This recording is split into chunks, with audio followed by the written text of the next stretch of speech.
Si quieres ampliar información sobre el tema del narcisismo, tienes a tu disposición en Amazon mis libros. Cómo reconocer a un narcisista, en donde damos una descripción precisa de este perfil.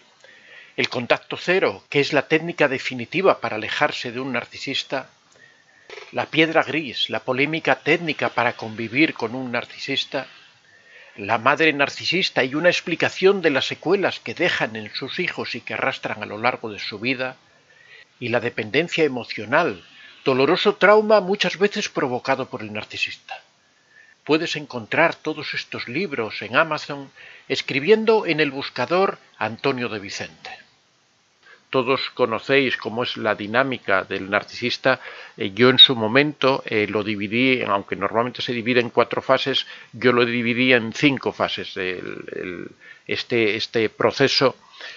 siempre uno se imagina que cuando hablamos del ciclo narcisista, uno se imagina que esto solo se aplica a las relaciones de pareja, pero no es así. O sea, este ciclo de narcisista se reproduce en todas las circunstancias, porque también en el mundo laboral, también en el mundo social, el narcisista sigue este mismo proceso, sigue esta misma dinámica para conquistar a las personas, aunque la conquista no tenga un carácter sexual o un carácter amoroso, pero también tiene un carácter de conquista en cuanto que se gana a la otra persona mediante los mismos medios. O sea, el bombardeo amoroso también se produce con un compañero de trabajo, cuando uno lo invita a café, cuando uno le ayuda a hacer sus tareas, cuando uno trata de resultar simpático, cuando tratas de encontrar coincidencias, cuando al narcisista, por ejemplo, que nunca le gustó el fútbol, de repente empieza a gustarle porque le gusta a un compañero, lo invita a ir a partidos.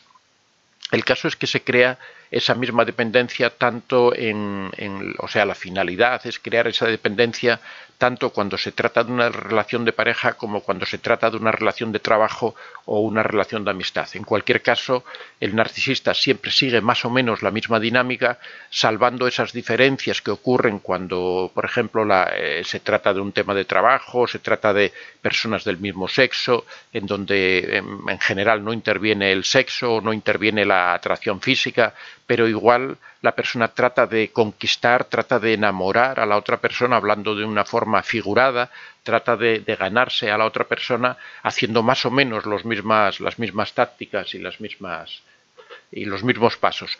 Lo que ocurre es que muchas veces nos imaginamos que existen unos tiempos para todo este proceso. Entonces hay personas que piensan que el bombardeo amoroso dura, no sé, una semana, hay gente que se imagina que dura 15 días, hay gente que... Y en realidad una de las características que tiene este ciclo narcisista es que nunca existe un parecido en los tiempos de conquista o en los tiempos de cada fase de un caso al otro. Ni siquiera existen en el mismo narcisista cuando trata de conquistar a una persona o trata de conquistar a otra, porque eso depende, entre otros asuntos, depende de la víctima también, de cómo la víctima sea de receptible hacia esas tácticas que sigue el narcisista. Si la víctima, por ejemplo, es muy empática, tendrá mucha facilidad en conectar con el narcisista, entonces por lo menos esa fase de enamoramiento, esa fase del bombardeo amoroso va a transcurrir con mucha velocidad, mientras que si al mismo narcisista se encuentra con una persona que no es tan empática, se encuentra con una persona que es más analítica, que es más fría, que le cuesta más emocionarse, ese proceso inicial de bombardeo amoroso va a ser mucho más lento, porque al narcisista le costará ir avanzando en cada paso, ya que la víctima no se lo pone fácil, ¿no? Normalmente los narcisistas siempre tratan de buscar lo más fácil, tratan de buscar a esas víctimas que pueden conquistar sin problemas, pero no siempre es así. Y por eso ocurren estas diferencias. Eso ocurre en todas las fases, ocurre también en la fase que yo he llamado la fase de control, ocurre en la fase que hemos denominado fase de humillación o fase de sometimiento, y también ocurre con el descarte y, por supuesto, ocurre con el regreso del narcisista. Constantemente muchas personas me preguntan cuánto tardará en volver el narcisista. Me ha dejado ayer, me ha dejado la semana pasada, me ha descartado. ¿Cuánto tiempo va a tardar en volver? Eso es algo que nunca se sabe, porque depende de muchísimos factores, depende de que el narcisista encuentre a otra víctima, depende de cómo sea esa relación que establece con la otra víctima, El narcisista va a volver en el momento en que se quede sin víctimas, que a lo mejor esa víctima con la que se ha ido, o la tercera o la cuarta, o no sabemos en qué número, en un momento determinado él se queda, por así decirlo, en vacío, se queda sin ninguna víctima, no ha podido triangular, no ha podido crear, cuando estaba con la última víctima con la que ha estado, no ha podido ir anticipando esa situación, o posiblemente que le hayan aplicado el contacto cero y de repente se ha quedado solo y no había preparado él esa salida. Entonces recuerda que aún tiene a una persona con la que estuvo, que él considera que es de su propiedad, y entonces decide regresar. El tiempo en el que ocurre eso es imposible de calcular, depende de muchísimas circunstancias y no se puede saber. Otra de las preguntas que nos hacen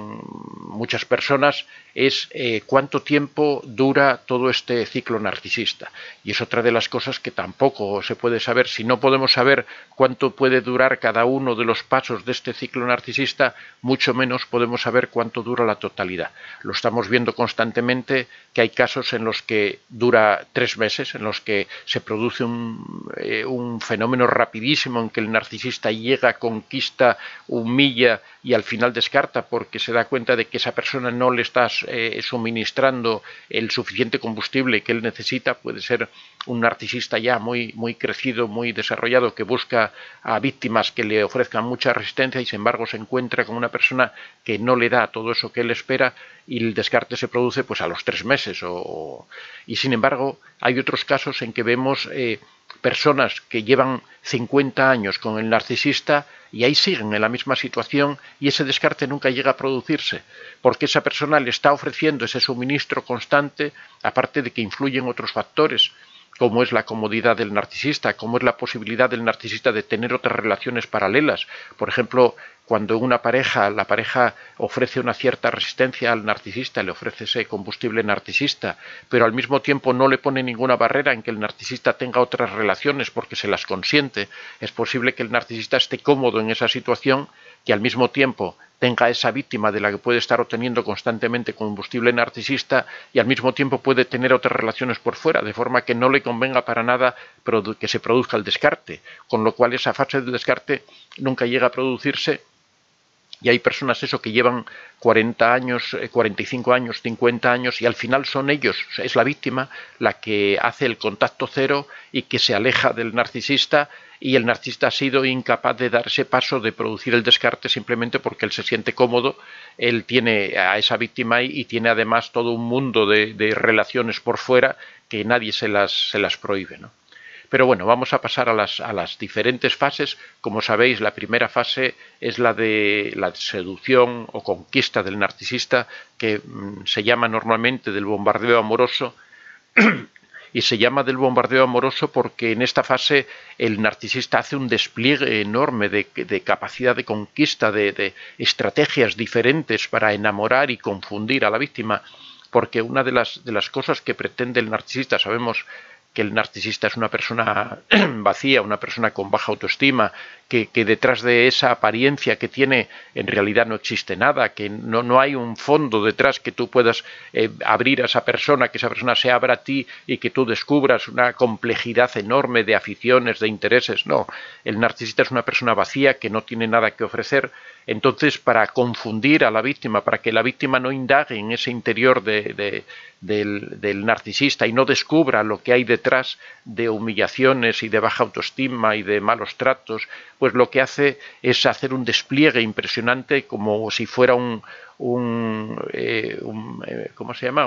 Un pavo real, abre todas sus plumas y lo que hace pues son invitaciones constantes, todo pasa a un ritmo tremendo, enseguida están enamorados de ti, eres la persona de su vida, nunca han conocido a nadie como tú, cualquier cosa que a ti te gusta les gusta, ellos también, tienen las mismas aficiones, se produce... se llama el doble gemelismo, me parece que es el nombre que se le ha puesto a esa identidad tan enorme que se establece,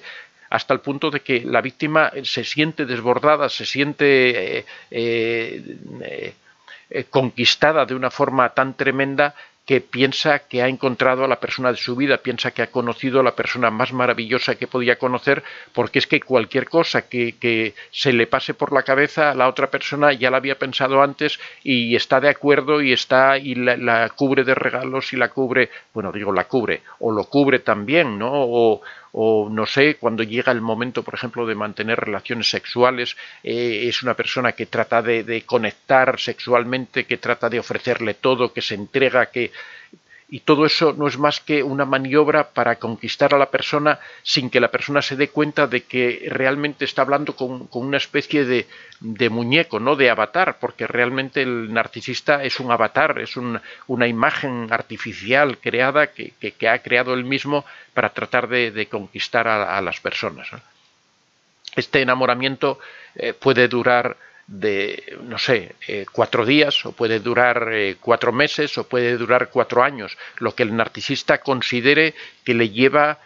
conseguir porque al final este enamoramiento, la finalidad es conseguir la dependencia emocional de esa persona, es que esa persona se entregue. Cuando una persona descubre que ha encontrado a ese príncipe azul que andaba buscando, una persona deja caer sus barreras, deja caer sus resistencias y se entrega completamente. Llega un momento en que la persona genera esa disonancia cognitiva de la que hablamos tantas veces, se crea una imagen del narcisista hermosa, una imagen de un caballero, de una persona entregada, de una persona bondadosa, de una persona... Esa imagen que se le queda grabada a fuego en la mente, va a perdurar mucho tiempo y va a ser la responsable de que después la víctima le tolere todo al narcisista, va a ser la responsable de que el narcisista, o sea, la víctima del narcisista se culpabilice de todo lo que ocurre, de que quite toda la responsabilidad por todo lo que hace el narcisista, de que justifique todos sus actos, de que permita todo lo que el narcisista haga, ¿no? Esa disonancia cognitiva da lugar a esa dependencia emocional, esa dependencia psicológica que se produce en la víctima y que es la que la va a tener enganchada durante mucho tiempo, o por lo menos durante el tiempo que tarde en llegar el descarte, la va a tener enganchada. Bueno, y después del descarte, una vez que se produce el descarte, incluso una vez que se produce el contacto cero, esta dependencia emocional, esta dependencia psicológica sigue persistiendo, sigue ahí anclada y sigue causando problemas a la víctima. Esta fase, como decimos, la duración de esta fase de enamoramiento, no hay un tiempo determinado, ¿no? Una vez que el narcisista ya ha pasado esta fase, una vez que considera que esa víctima ya tiene una dependencia emocional, y esto lo sabe de una forma muy sencilla, él empieza a hacer pruebas, empieza a dar malas respuestas, empieza a cambiar un poco, empieza a saber cómo asoma la patita, ¿no? Empieza a saber cómo va cambiando y va quitándose ese pelaje de oveja que tenía por encima y va saliendo el lobo poco a poco, va haciendo pequeñas pruebas, comprobando si las personas aguantan las faltas de respeto. Si de repente un día te da una respuesta totalmente fuera de lugar, si otro día te hace una pequeña humillación delante de otra persona, y va viendo cómo tú respondes, y en la medida en que él se da cuenta de que esa dependencia ya funciona, de que la víctima empieza a justificar todo eso, que la víctima rebaja esos límites de los que hemos hablado tantas veces, esas líneas rojas que uno tiene que establecer, en la medida que uno los va bajando, ahí cada vez va incrementando más ese desprecio, esa humillación, esa falta de respeto. Todo eso se va incrementando, mientras aguante la víctima, cada vez va más, cada vez va más, cada vez va más. Ese proceso puede durar un mes, puede durar 15 días, puede durar un año, puede durar 60 años. Se va produciendo un proceso de desgaste de la víctima, de humillación, hasta el punto de que la víctima queda completamente destruida, Bueno, en todo eso,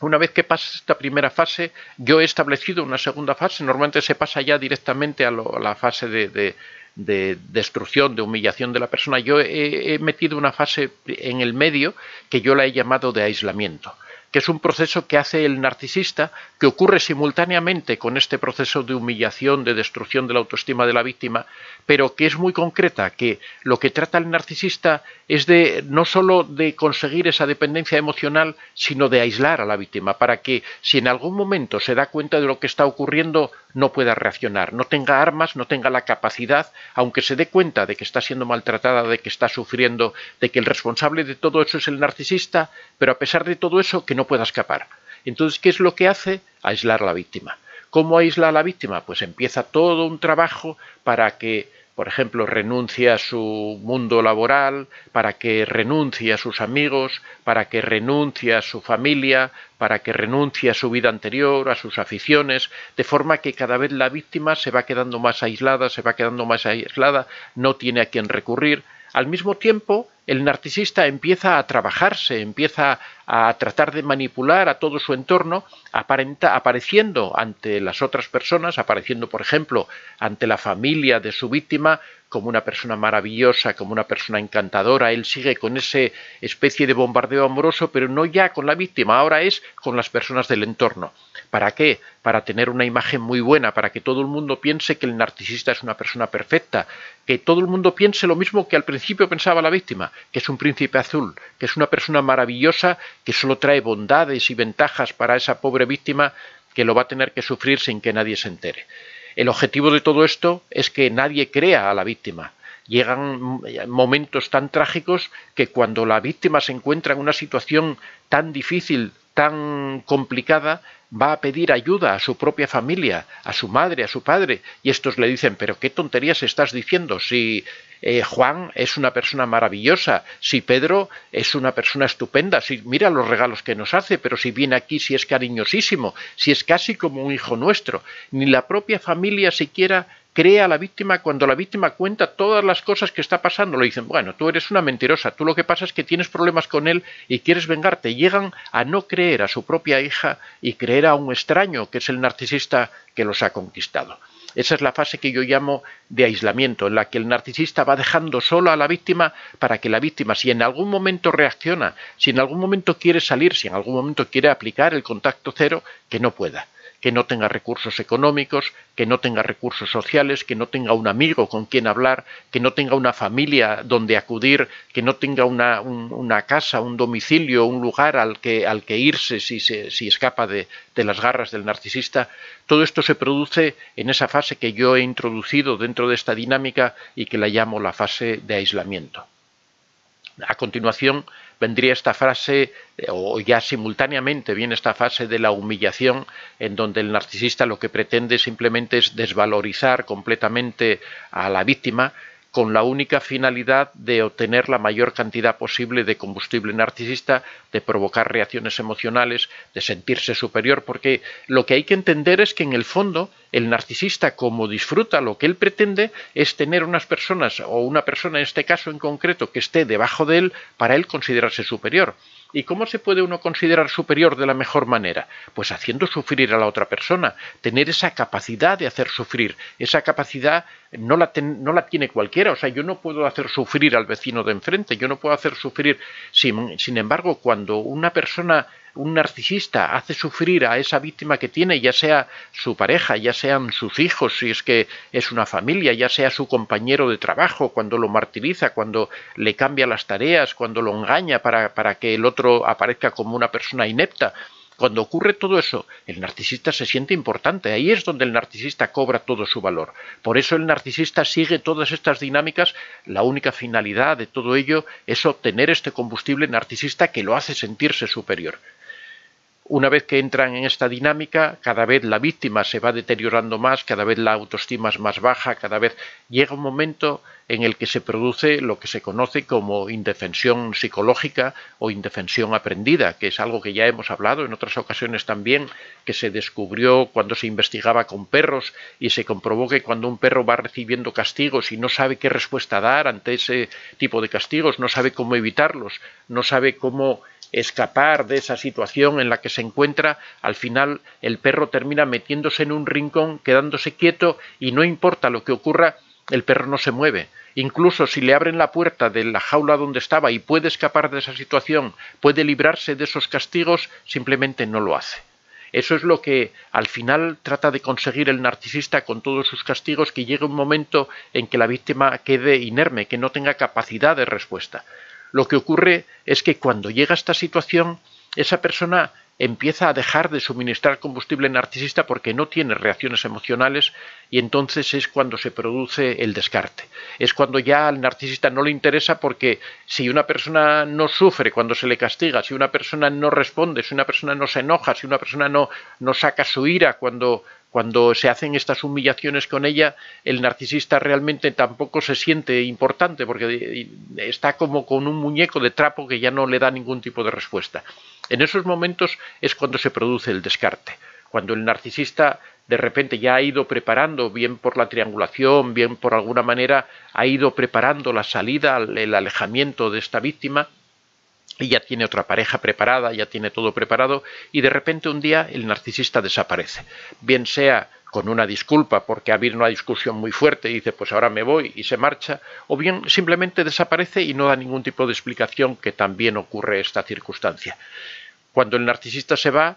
la víctima queda destrozada, no entiende nada, sigue dependiente del narcisista, lo ve como esa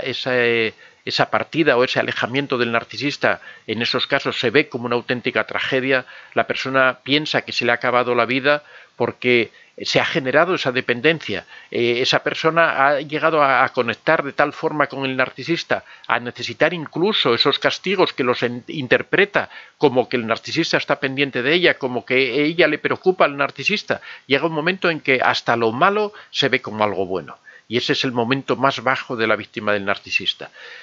Si tiene la suerte de que el narcisista se aleje lo bastante para que le dé tiempo a esa víctima a recuperarse, para que le dé tiempo a esa víctima a ser consciente del pozo en el que estaba metida, que esas penumbras en las que era incapaz de ver nada, ni siquiera era capaz de verse a sí misma, ni el sufrimiento que estaba pasando, si es que ocurre el tiempo suficiente, si es que esa persona de repente llega algún amigo y la ayuda a salir de ahí, la ayuda a darse cuenta de esa situación, o la misma persona va generando autoestima, va poco a poco mirando hacia adentro, tratando de cuidarse, de mimarse, y poco a poco va curando todas esas heridas, ahí es cuando la persona se da cuenta de dónde ha estado metida, de en qué situación tan terrible había estado, y es cuando puede iniciar esa recuperación, esa que vemos tantas veces aquí, de esas personas que dicen: yo, cuando el narcisista se alejó, renací, volví a la vida, tardé unos meses, lo pasé muy mal, sufrí muchísimo, pero después, cuando empecé a abrir los ojos, me di cuenta dónde había estado metida o dónde había estado metido,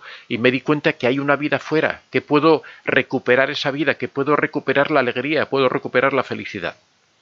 Pero esa no es la última fase, el descarte, porque siempre ocurre que cuando una persona empieza a sentirse bien, el narcisista se da cuenta de que vuelve a ser una fuente de suministro, se da cuenta de que vuelve a poder suministrarle ese combustible narcisista, y que ya conoce a esa persona, ya sabe cuáles son sus puntos débiles, sabe por dónde puede atacar, lo conoce todo. Entonces la fase de enamoramiento que se debería producir de nuevo ya queda reducida prácticamente a nada, queda reducida a conseguir romper esa barrera inicial. El regreso del narcisista simplemente se reduce a un encuentro en la calle, a decir: ¡uy, qué guapa estás!, o «¿cuánto tiempo hacía que no te veía?», «te ves maravillosa».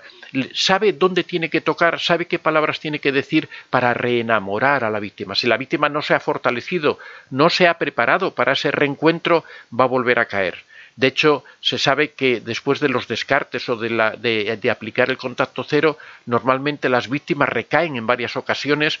Se ha promediado en 7 veces, es una forma de explicarlo, ¿no? Pero depende de cada persona. Hay algunos que no vuelve a ocurrir, hay otros que ocurre indefinidamente, se va repitiendo una vez tras otra. Pero el problema de todo eso